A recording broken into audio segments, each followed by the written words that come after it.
बाबा का चारों पर है कहीं पर है जी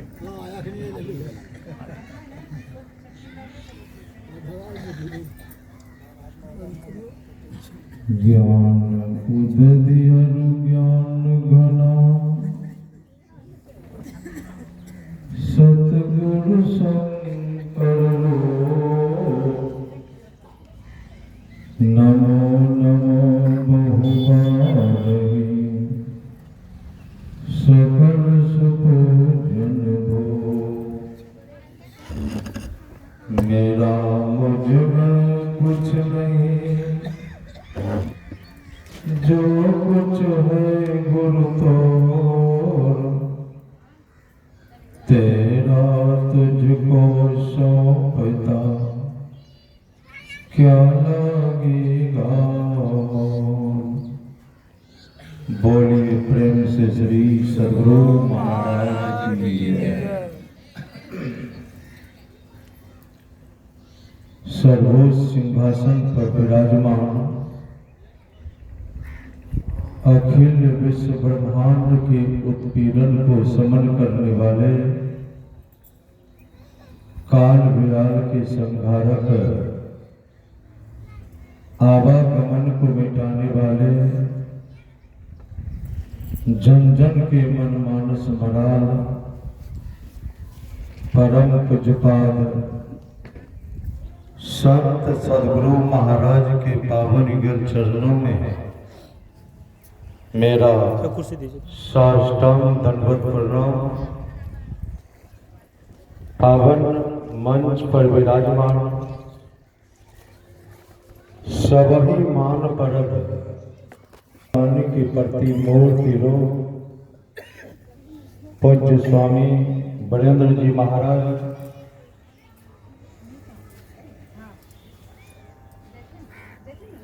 संत मत की साधना में तपाए पूज्य साधु चरण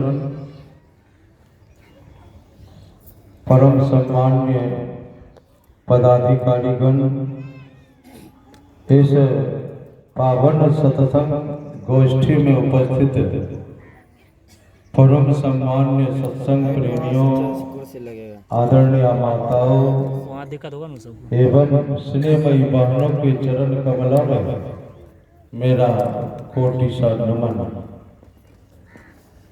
अभी हम आप स्टैंड इतना ही हाइट हो रहा है। गुरु महाराज के अनन्य भक्त परम आदरणीय अवध बाबू के निज निवास स्थान पर प्रखंड मासिक संत मत सत्संग में उपस्थित हैं। सत्संग का पहला सोपान है सत्संग को आनंद मन से सुनना। जब तक हम सत्संग को आनंद मन से नहीं सुनेंगे हम आपके जीवन में परिवर्तन नहीं होगा, व्यवहार में परिवर्तन नहीं होगा, आचरण में परिवर्तन नहीं होगा। हम आप वर्षों से सत्संग करते हुए आ रहे हैं, व्यवहार नहीं बदल रहा है, विचार नहीं बदल रहा है, आचरण नहीं बदल रहा है। इसका मतलब है कि हम आप आनंद मन से सत्संग नहीं किए हैं। जिस दिन हम आप आनंद मन से सत्संग कर लेंगे हम आपका जीवन बदल जाएगा। सत्संग तो किया सहजोबाई का विवाह हो गया था। सभी लोग सहजों को सवार रही थी। सहजो ससुराल जाने वाली ही थी। चरणदास जी महाराज बगल होकर के जा रहे थे। सहजों को देखकर चरणदास जी महाराज कहने की कृपा की कि चलना है रहना नहीं, चलना विश्वाविश असहजो तनिक सुहाग फिर कहाँ गुथावे शीश। जैसे चरणदास जी महाराज ने कहा चलना है रहना नहीं, चलना विश्वावेश असहजो तनिक सुहाग पे कहाँ गुथावे शीश। सहजों का जो संस्कार दबा था जागृत हो गया, अपने शरीर पर के आभूषण नोच कर फेंक दी और चरणदास जी महाराज के चरण में लिपट गई।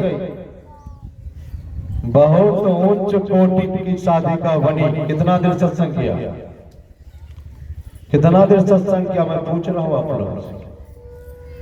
पल भर सत्संग किया, जीवन बदल गया। स्वामी रामतीर्थ पंजाब में रहते थे, प्रोफेसर थे। स्वामी विवेकानंद जी महाराज का सत्संग अमेरिका में हो रहा था। सत्संग का कितना महत्व है, शास्त्र में लिखा है जहां सत्संग हो और उस सत्संग में पड़ोसी नहीं आवे सत्संग सुनने के लिए, तो उस पड़ोसी का दुर्भाग्य है। जहां सत्संग हो और सत्संगियों को पता चल जाए कि अमुक स्थान पर सत्संग हो रहा है और सत्संगी उस सत्संग में नहीं जाए, तो सत्संगी का महादुर्भाग्य है। स्वामी रामतीर्थ पंजाब में रहते हैं और स्वामी विवेकानंद जी महाराज का सत्संग कहाँ हो रहा है? अमेरिका में। पंजाब से गए अमेरिका सत्संग सुनने के लिए। सत्संग का कितना महत्व है। सत्संग के क्रम में स्वामी विवेकानंद जी महाराज ने कहने की कृपा की, जो फूल वृक्ष से टूटकर नीचे गिर जाता है वह फूल फिर वृक्ष में नहीं लगता है। इतना सुनने मात्र से स्वामी रामतीर्थ के जीवन में विरक्ति आ गई, संसार के सुख का परित्याग कर दिया, बैरागी बन गए। कितना देर सत्संग किया, पल भर सत्संग किया, जीवन बदल गया। हम आप वर्षों से सत्संग करते आ रहे, ध्यान करते आ रहे, जो व्यवहार पहले करते थे वो व्यवहार अभी भी कर रहे हैं, परिवर्तन। इसका मतलब आनंद मन से सत्संग नहीं किए। जिस दिन हम आप आनंद मन से सत्संग कर लेंगे, हम आपका जीवन बदल जाएगा। अभी हम आप रामचरितमानस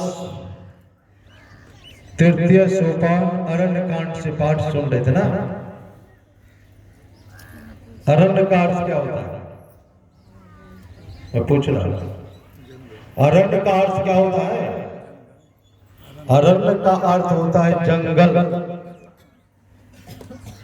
और इस अरण्य कांड को ये जंगल कांड क्यों कहा?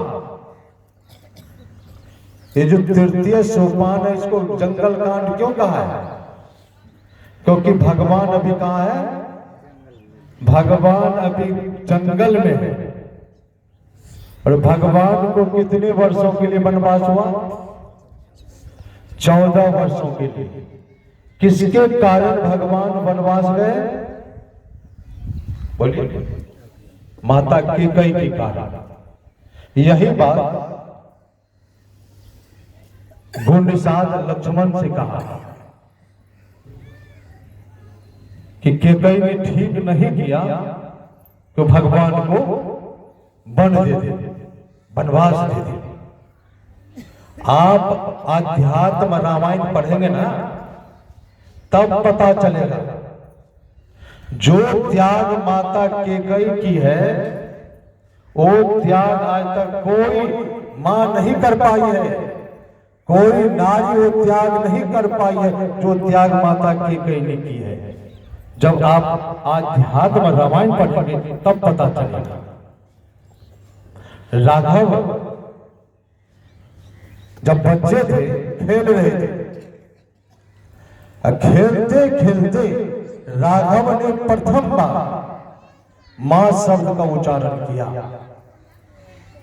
माता कौशल्या को सुनकर बहुत प्रसन्नता हुई। माता कौशल्या ने भगवान के मुंह पर हाथ दे दिया और कहा कि बारी जाऊं भैया, तेरी मां कैकेयी है। माता कौशल्या ने कहा कि मेरे लाल, तुम मां शब्द का तो उच्चारण किया, सुनकर मुझे प्रसन्नता हुई, लेकिन तू गलत आदमी को मां का करके पुकारा। तेरी मां कैकेयी है। ये बात माता कौशल्या ने कब समझी? राघव प्रारंभ से ही माता कैकेयी के पास ही रहा करते थे।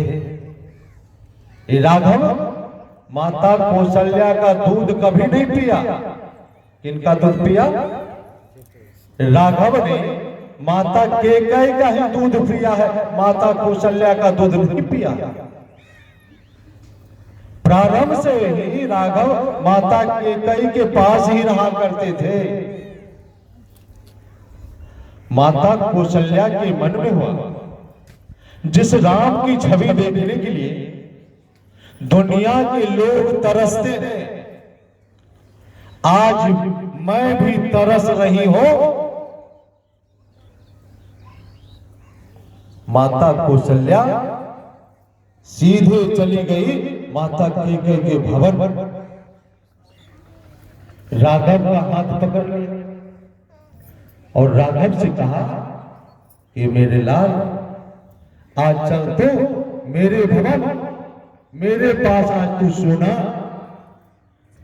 माता कौशल्या राघव को लेकर कहां चले आई? अपने भवन। रात में भोजन कराकर भगवान को पलंग पर लेटा दिया। अब भगवान को नींद नहीं आ रही है, राघव को नींद नहीं आ रही है। कभी अब करवट लेते, कभी वो करवट लेते, करवट बदलते रहते, नींद नहीं आ रही है। माता कौशल्या ने कहा, ए मेरे लाल, क्या तुम्हारे शरीर में कोई दुख है, दर्द है, तकलीफ है, जिसके कारण तुमको नींद नहीं आ रही है? राघव ने क्या कहा? मुझे नींद नहीं आने का एक ही कारण है, मेरी अपनी मां कैकेयी के बिना मुझे नींद नहीं आ रही है। तो मुझे माता कैकेयी के पास ले चल। 12 बजे रात में माता कौशल्या ने राघव को कहां ले गई? माता कैकेयी के भवन। जब माता कौशल्या माता कैकेयी के भवन पहुंचती है, दरवाजा खुला था। जैसे माता कौशल्या भवन में प्रवेश करती है तो 12 बजे रात में माता कैकेयी भवन के एक कोना में बैठकर फूट फूट करके रो रही थी। माता कौशल्या ने कहा कि कैकेयी, इतनी बड़ी रात को तू रो रही है, रोने का कारण क्या है? माता कैकेयी ने कहा, जब से मेरा लाल मेरे पास से गया, लगता था कोई मेरा प्राण लेकर के चला गया। जो मां राघव के लिए 12 बजे रात में रोई, वो मां राघव का अनबल सोच सकती है? नहीं जानने के कारण, अध्ययन नहीं होने के कारण ये दुनिया के लोग माता कैकेयी पर उंगली उठाते हैं। माता कैकेयी राजभवन के बरामदे पर बैठी हुई थी। भगवान श्री राम, लक्ष्मण, भरत, शत्रुघ्न चारों खेल रहे थे। भगवान खेलते खेलते गए, हाथ से माता कैकेयी की आंख को बंद कर दिया पीछे से, और भगवान ने कहा, राघव ने कहा, मां बता मैं कौन हूं? जो राघव के शरीर से जो खुशबू निकलती थी ना, खुशबू से पहचान लेती थी कि राम है। आज राघव बंद किए हैं और वो राम आप पूछ रहे हैं कि मां बता मैं कौन हूं? माता कैकेयी ने खेल खेल में कहा तू मेरा लाल लखन हो। भगवान ने कहा सही सही मां बता मैं कौन हूं। फिर माता ने कहा तू मेरा लाल भरत हो। भगवान कूद कर माता कैकेयी की गोद में बैठ गए। माता कैकेयी भगवान को दूध भात मिलाकर के खिलाने लगी।